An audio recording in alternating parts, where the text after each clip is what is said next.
Welcome back, small engine enthusiast.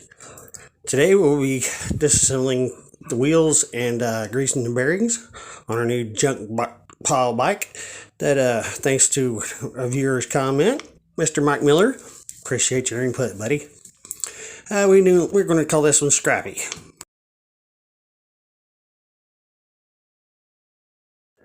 Now, after adding up the parts it costs to buy what parts are missing from the kit for the beach cruiser build, I decided it's just as easy to go ahead and order a whole new kit for this bike instead of using a used kit that I already have on the shelf. It's going to cost me about the same either way. I might as well get new parts, right?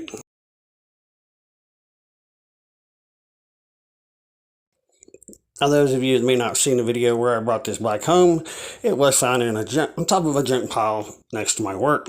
So it's been outside for quite a long time. As a matter of fact, I don't know that it's ever seen any inside treatment. It's always been out in the weather. Inspecting the forks here and checking out the seals on the suspension, it all looks pretty good. Front brake caliper is operational, but it does need new pads. No big surprise there. Front brake disc rotor, looks to be in pretty good shape. No gouges or rough spots or anything like that where it's been cut into. So, although the bearings are extremely dry and extremely tight on the front rim. Now, moving on to the rear wheel, this thing is rotted on there. So, take some penetrating oil, some WD-40 to the rescue.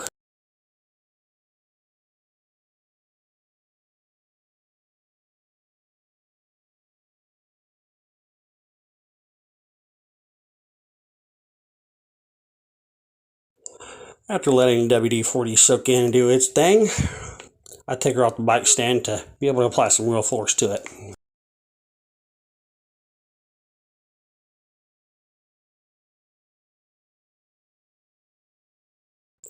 This being the real force.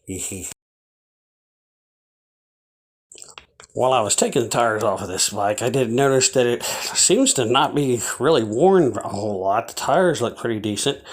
The brake pads aren't really worn down that much on the rear. It just seems to have been some kid left it out in the rain all the time and just let it rust up.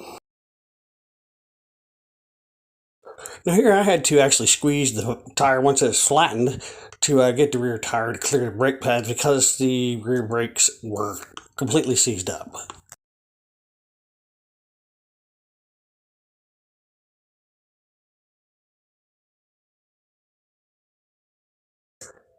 Now, taking a look at the rear wheel here, we're looking at the end cap here that keeps the bearing tension down, and there's all kinds of slop in there. You can see the movement back and forth, and that also allows moisture in there to basically get rid of your grease.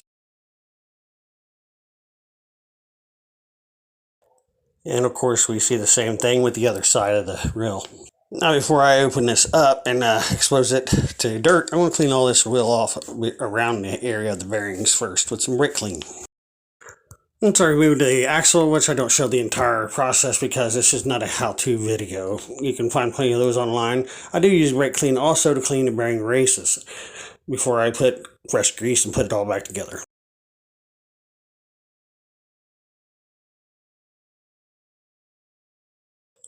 And now we're unscrewing the end cap, exposing the bearings on the inner side of the wheel. And here you'll be able to see exactly how dry those bearings were.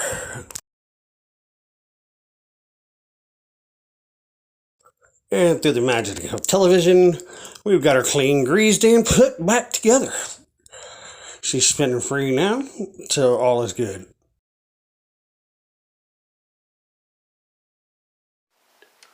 Front wheel here. Just want to see if you guys can hear what these bearings sound like. These were dry bearings now.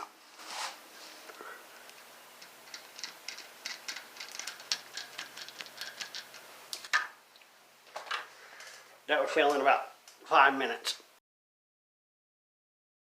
Now we just loosen up the end caps and clean the bearings and races, grease them up thoroughly, and back together we go. Now all I just have to do is grease up the crank tonight and all will be good with that. We'll go ahead and call this video for the day, and appreciate you guys hanging out and watching me today. So we'll see you here in a few days with hopefully a new unboxing video.